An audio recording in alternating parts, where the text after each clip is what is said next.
Hello friends, कैसे हैं आप लोग?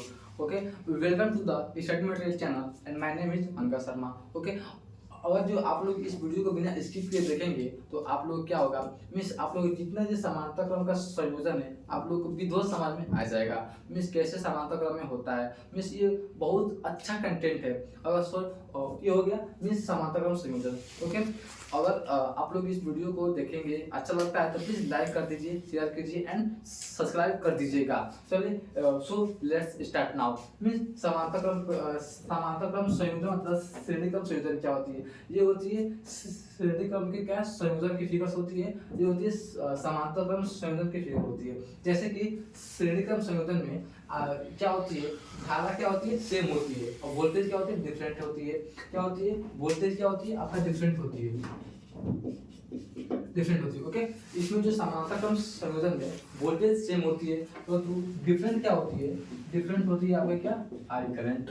ओके, इस बात करूँ कि श्रेणी क्रम संयोजन में कैसे इसको कॉम्बिनेशन किया गया है, मीन्स कैसे इसको फिगर को ड्रॉ किया गया है, आप लोग बताऊंगा कि आप लोग बिना ही क्या इसको मीन्स इस फिगर को देखे आप फिगर बना सकते हैं। जैसे कि श्रेणी क्रम संयोजन में कैसे, और मान लेते हैं ये तीन प्रतिरोध है, तीनों प्रतिरोध का जैसे पहले प्रतिरोध का पहला सिरा जैसे जी धन टर्मिनल से ये ऋण है, ये बैटरी का धन ही ऋण है। ओके, तो पहले प्रतिरोध का पहला सिरा धन टर्मिनल से जोड़ दिए और पहले प्रतिरोध का दूसरा सिरा उसके अगले प्रतिरोध के पहले सिरे से कॉम्बिनेशन हुआ है। ऐसे होती है श्रेणी क्रम संयोजन। तथा समांतर क्रम संयोजन क्या होती है, समांतर क्रम संयोजन में मीन्स तीनों प्रतिरोध का एक सिरा एक स्थान पे तथा दूसरा सिरा दूसरे स्थान पर क्या हो गया, फिक्स हो गए हैं।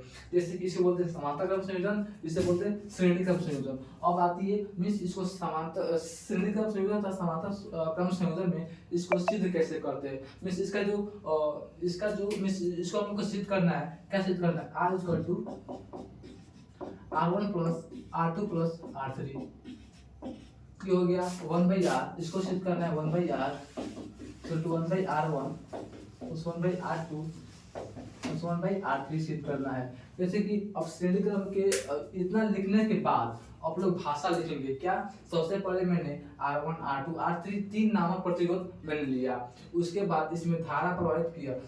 आई क्या प्रतिरोध है, इसमें वोल्टेज क्या डिफरेंट है, V1 V2 V3 क्या वोल्टेज है। ओके, तो सबसे पहले इसको लिखेंगे सत्यापन। मीन्स इसका सत्यापन कैसे करें, ये जो सत्यापन हुआ है मीन्स कैसे ये आया है, इस फिगर से हम लोग आपको सिखाने वाले हूँ। ओके, चलो देखते हैं। मीन्स अगर आप जानते हैं कि ओम्स लॉ क्या है, अगर ओम्स लॉ अगर मेरा वीडियो नहीं देखे हैं तो जाइए, मेरा एक वीडियो बना है ओम के नियम के आधारित है, वो वीडियो देखिए तो आप लोगों को ओम का नियम क्या होगा पूरी जानकारी हो जाएगी। तो मैं जानता हूँ कि आप लोग क्या ओम के नियम जानते ही होंगे बहुत अच्छे तरह से, क्योंकि मेरा वीडियो बहुत ही अच्छा तरह से देखे होंगे कि ओम के नियम क्या होता है। मीन्स ओम का नियम होता है, सबसे पहले ओम का नियम क्या होती है, V equal to I R होती है, यही ओम का नियम के अनुसार होती है। चलिए मैं बात करता हूँ समांतर श्रेणी क्रम संयोजन ये सिद्ध कैसे कर सकते हैं। निश्चित करेंगे कैसे, और लिखेंगे ओम के नियमानुसार। मीन्स ओम के नियमानुसार कैसे जी, ये जो V इक्वल टू ये टोटल वोल्टेज है, और मान लीजिए इस बैटरी से निकला V वोल्टेज, इस तीनों प्रतिरोध में क्या वोल्टेज क्या डिफरेंट डिफरेंट बटे गए। तो कैसे बटे हैं, वो टोटल वोल्टेज इसको V टोटल वोल्टेज होगा V1 plus V2 plus V3। Okay, तो लिखेंगे क्या V1 plus V2 plus V3, ये हो जाएगा टोटल वोल्टेज। इसको इक्वेशन 1 मानते हैं, क्योंकि अगर इसमें V वोल्टेज प्रवाहित किए हैं तो इसमें R1 में V1 वोल्टेज, R2 में V2 वोल्टेज तथा R3 में V3 वोल्टेज डिवाइड बढ़ गए हैं। ओके, चलते हैं अब क्या नेक्स्ट इसके लिए। मींस V1 क्या होंगे आपके पास, V1 इक्वल टू क्या होंगे, ओम के नियमानुसार V1 equal to I are. तो यहाँ V1 हो गया तो I मींस इसमें धारा तो सेम ही है, मींस R1 मींस इसकी लिख करते हैं I से R1 मींस R1। ये क्या होगा, पहले प्रतिरोध का क्या है आपका ओम के नियमानुसार। मींस पहले प्रतिरोध में ये वोल्टेज है, ये क्या होगा पहले प्रतिरोध का, ये क्या है आपका पहले प्रतिरोध।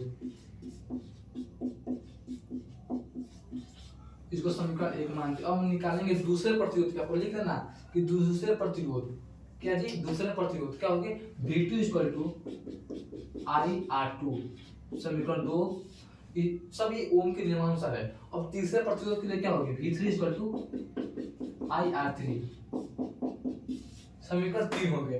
अब तीनों समीकरणों को आपस में जोड़ते हैं, मींस फर्स्ट सेकंड थर्ड समीकरण को आपस में जोड़ेंगे तो हमें ये एक निष्कर्ष निकलेगा कि क्या V1 plus V2 plus V3, जैसे जोड़ते हैं, देखो जोड़ते हैं, क्या जोड़ते हैं हम, V1 plus V2 plus V3 equal to क्या जोड़ते हैं, IR1, मींस IR1 में क्या कॉमन हो जाएगा जी, और यहाँ से हम कॉमन निकाल लें, आई सॉल्व सेम है तो आई हम क्या कॉमन ले सकते हैं, तो क्या हो गया, I equal to R1 plus R2 plus R3 हो जाएगा। ओके, आई मैंने कॉमन ले यहाँ से, तो R1 R2 R3 मींस तीनों समीकरण क्या मैंने जोड़ दिया, तो V1 V2 V3, यहाँ से क्या I1 क्या सेम है तो इसको तीनों को कॉमन ले लिया मैंने, आई इसमें कॉमन लेता R1 R2 R3 हो जाएंगे। और मैंने देखा हूँ कि समीकरण में इससे क्या V इक्वल टू क्या है, V1 plus V2 plus V3, तो क्या V लिख देंगे, इसके इक्वल V लिख सकते हैं हम, क्योंकि इससे हम बोलते हैं कि इसमें जो टोटल वोल्टेज है, इस सब वोल्टेज किसमें बढ़ गए, V1 V2 V3 में, तो क्या हो सकते हैं, I R1 R2 R3। Okay, अब V इक्वल टू क्या लिखेंगे, V equal to IR, Ohm के नियमानुसार क्या होता है, voltage equal to I into R, क्या लिखेंगे, I यहाँ पे R लिख देंगे, I common R1 R2 plus R3, I से I कैंसिल हो जाएगी, I से I कैंसिल, तो R बचा हमारे पास R1 R2 प्लस R3। ये हमको क्या सिद्ध करना था, ये हमको प्रूव करना था कि क्या होगा, मींस ये हमको क्या प्रूव करना था कि जो रेजिस्टेंस है, मींस श्रेणी क्रम क्या होते हैं, R equal to R1 plus R2 plus R3, means इसका जो टोटल जो आपका क्या होता है रेजिस्टेंस होता है, इस R के इक्वल होता है। जैसे क्वेश्चन में आप लोगों को दे देगा, मींस R1 का जो मात्रक होता है ओम, मींस इसे ओम से प्रदर्शित करते हैं, कैसे ओम का मात्रक होता है, मींस R प्रदर्शित होते हैं ओम से, क्या होती है, R का मात्रक ओम होती है। ओके, जैसे क्वेश्चन आप लोग को पूछेगा कि मान लीजिए R1 1 ओम है, R2 2 ओम है, R3 आपको 3 ओम है, तो ये जो तीनों प्रतिरोध है ये जुड़े हैं, श्रेणी क्रम में जुड़े हैं, तो इसका तुल्य प्रतिरोध क्या होगा, ये आपका तुल्य प्रतिरोध निकालने का तरीका क्या होगा, R1 plus R2 plus R3, ये आपका श्रेणी क्रम संयोजन में। अब जब हम देखते हैं कि समांतर क्रम संयोजन में ये जो 1/R1 plus 1/R2 plus 1/R3 कैसे सिद्ध होगा। ओके, मींस कैसे सिद्ध होगा, ये तो जान गए कैसे होगा। ओके, चलता हूँ अब R1 मींस समांतर क्रम संयोजन के लिए, मींस समांतर क्रम संयोजन क्या होती है उसे चलते हैं। अब देखते हैं हम मींस ओम के, मींस समांतर क्रम संयोजन में वोल्टेज सेम होती है, धारा क्या होती है डिफरेंट होती है। और चलते हैं मींस ओम, इसमें भी ओम का नियम लगाएंगे, क्या इसमें भी ओम लॉ होगा। जैसे ओम के नियमानुसार ओम का नियम क्या है,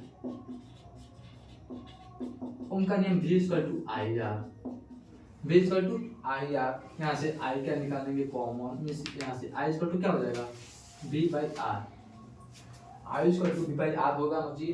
अब यहाँ से और मान लीजिए यहाँ से मैं I धारा प्रवाहित किया, मींस I मींस करंट यहाँ प्रवाहित किया है, तो यहाँ पे I1 I2 I3 में बट गए, मींस इसका कुल जो करंट है वो किसके इक्वल होगा, से कुल करंट I लिखा मैं सॉरी यहाँ कैपिटल I लिखा, तो क्या हो जाएगा I1 plus I2 plus I3 के इक्वल हो जाएगा। तो कुल ये करंट निकला हमारे पास I, ये बट है किसमें I1 I2 I3, तो इसका कुल करंट तो इसमें हमारे पास I हुआ जी। अगर मान लीजिए जैसे फॉर एग्जांपल में आप लोगों को क्वेश्चन देता है कि क्या हमारे पास एक 20 क्या है, 20 हमारे पास मान लीजिए सेव है और 20 सेव है और 4 आदमियों को इक्वल में बांटना है, तो एक को देंगे 5, एक को 5, एक को 5 और एक को 5, ये आपस जब जोड़ेंगे तो सारे की इक्वल तभी होगा कि इसी तरह I equal to I1 plus I2 plus I3 हो जाएगा। ओके, अब इसी चलते हैं मींस ओम्स लॉ के नियमानुसार पहले R1 प्रतिरोध के लिए, किसके लिए R1 प्रतिरोध के लिए क्या लिखेंगे हम, R1 प्रतिरोध के लिए क्या होता है, ये होता है I1 इक्वल टू, यहाँ लिखेंगे R1 प्रतिरोध के लिए, मींस पहले प्रतिरोध के लिए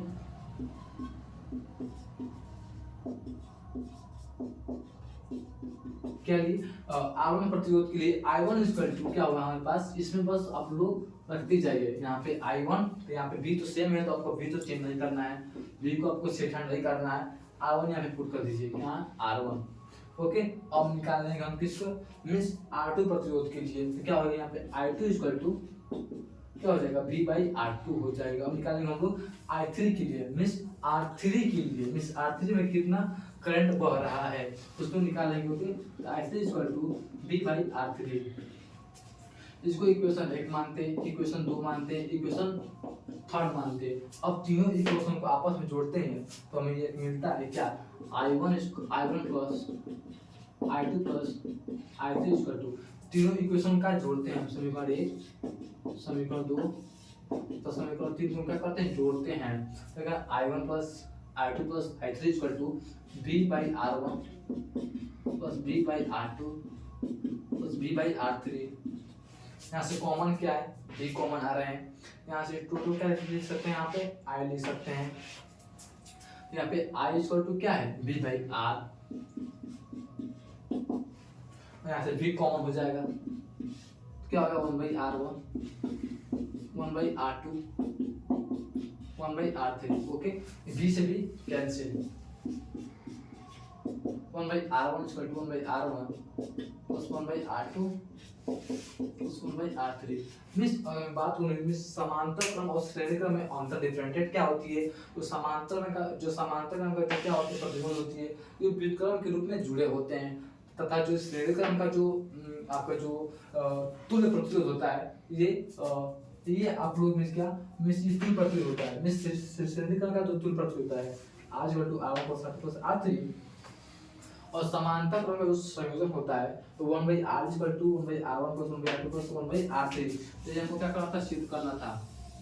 ओके, हमको क्या सिद्ध करना था, 1/R equal to 1/R1 plus 1/R2 plus 1/R3। और आप लोग इस वीडियो को अच्छा लगा तो मैक्सिमम स्टूडेंट को क्या कीजिए, शेयर कीजिए। So that's all.